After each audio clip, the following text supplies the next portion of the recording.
My name is Fatma Salim. Nashukuru Mwenyezi Mungu, natoa shukurani mwanzo kwa Bitsuma. Nimeletwa hapa, nimeconnectiwa na mtu kutoka Nairobi, na pia namshukuru Mungu kwa yeye kuconnect Bitsuma. Nikaja siku ya kwanza, siku ya pili, siku ya tatu ikabidi nirudi nijiconnect, niingie kwa Bitsuma, nijaribu niombe Mwenyezi Mungu.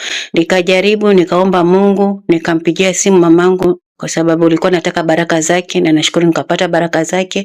Nikamweleza kila kitu, nikamwambia mama, nasikia huko pia watu wanapata watoto, na mimi ndo first born wako na una hamu ya kupata mtoto tu, niko na imani mama, naomba uje Kenya upate mtoto.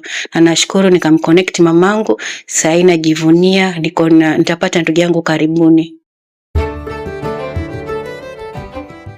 Nikuja Bitsuma, nikamleta kwa daktari, akapimwa kila kitu. Nashukuru Mwenyezi Mungu, daktari akamwandikia dawa, akanunua na akapata usaidizi. Kupata usaidizi akakaa mama kabla hajaondoka.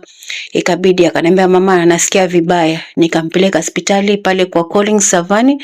Nikaambia Collins, naomba umtibu mamangu, jambo lolote naomba usinifiche.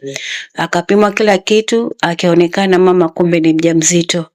Paka mama akapiga magoti, akashukuru Mwenyezi Mungu, akamwambia mama, mimi nataka tu baraka zako, hata usilie.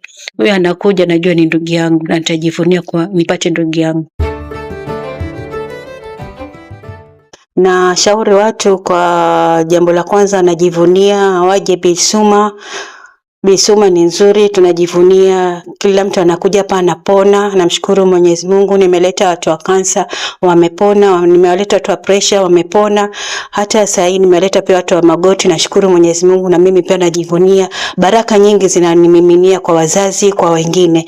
Tunaomba msikate tamaa, muhimu mweke Mungu mbele na kila kitu kinafanikiwa kwa uwezo wa Mungu. Najivunia kwa Bitsuma, naomba iendelee Bitsuma, jivunie Kenya yetu.